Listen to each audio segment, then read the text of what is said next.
নমস্কার বন্ধুরা, village cooking food চ্যানেলে তোমাদের সবাইকে স্বাগত জানাই। তো আবার একটি নতুন ভিডিও নিয়ে চলে এসেছি তোমাদের কাছে। দেখো এখানে কেমন কত সুন্দর মাঠে কড়াইশুঁটির গাছ হয়েছে, আর দেখো মাঝে মাঝে রয়েছে সেই গাজর মূলো। তোমরা তো সাদা মূলো অনেকেই দেখেছো, কিন্তু এটা লাল ধরনের মূলো। তোমাদেরকে আগের ভিডিওতে দেখিয়েছি যে লাল ধরনের মূলো, তখন কি গাছগুলো হয়নি, তখন মূলোগুলো হয়নি, মূলোগুলো সেই হিসাবে ফলতে লেগেছে। তো দেখো কত সুন্দর হয়েছে গাছগুলো। তো তোমরা নিত্য নতুন যদি কোনো কিছু সবজি দেখতে চাও তো কমেন্ট করে জানাতে পারো, তোমাদের দেখানো হবে।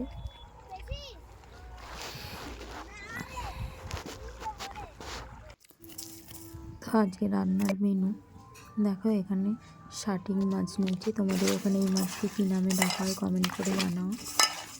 তো দেখো এখানে শাটিং মাছের মধ্যে নুন হলুদ মাখিয়ে নেবো। কড়াই গরম হয়ে গেছে, তো কড়াইয়ের মধ্যে দিয়ে মাছগুলো লাল লাল করে ভেজে নেবো ভালো করে। তো দেখো মাছগুলো আমার খুব সুন্দর করে ভাজা হয়ে গেছে, মাছগুলোকে তুলে নেবো। তো এখানে মাছটার ঝাল বানানোর জন্য আমি এখানে পেঁয়াজ ফ্রাই নিয়েছি, আর দেখো কুচানো পেঁয়াজ নিয়েছি। পেঁয়াজটা ভালো করে ভেজে নেবো। টমেটো কুচি দিয়েছি, আদা রসুন বাটা, পরিমাণ মতো নুন হলুদ এবং লঙ্কার গুঁড়ো দিয়ে দেবো। দিয়ে মশলাটা ভালো করে কষিয়ে নেবো। তো তোমাদের রান্নার ভিডিও কেমন লাগছে কমেন্ট করে জানিও, আর কীরকম রান্নার ভিডিও দেখতে চাও সেটা কমেন্ট করে জানিও। তো দেখো এখানে আমার মশলাটা খুব সুন্দরভাবে কষানো হয়ে গেছে। তো এরপর দিয়ে ধনেপাতা কুচি দিয়ে দেবো, আর মাছগুলো দিয়ে নামিয়ে নেবো। আর সেই কড়াইয়ের মধ্যে দিয়ে দিয়েছি 5 ফোড়ন।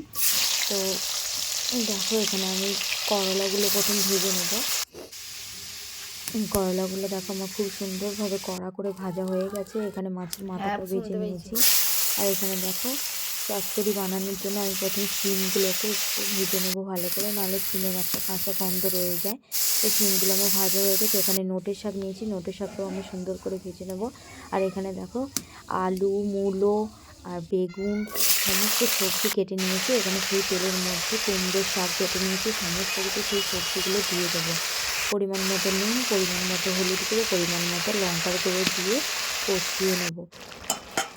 তো দেখো আমার খুব সুন্দরভাবে কষানো হয়ে গেছে, আমি জল দিয়ে দিয়েছি, আমার ফুটেও গেছে। তো এর মধ্যে দেখো আমি দিয়ে দেবো নোটের শাকগুলো আর মাছের মাথাটা দিয়ে ঘন্ট করে নেব। এখানে কড়াইয়ের মধ্যে দিয়ে দেবো পেঁয়াজ 5 ফোড়ন আর আদা রসুন বাটা দিয়ে আমি দিয়ে দেবো। তো দেখো আমার খুব সুন্দরভাবে রান্নাটা রেডি হয়ে গেছে। তো কেমন লাগলো তোমরা কমেন্ট করে জানিও। আর এখানে আমি কড়াইশুঁটির ডাল করেছি, আর এখানে দেখো শাটিং মাছের ঝাল আর করলা ভাজা, আর এখানে আছে সমস্ত কিছু দিয়ে একটা চচ্চড়ি।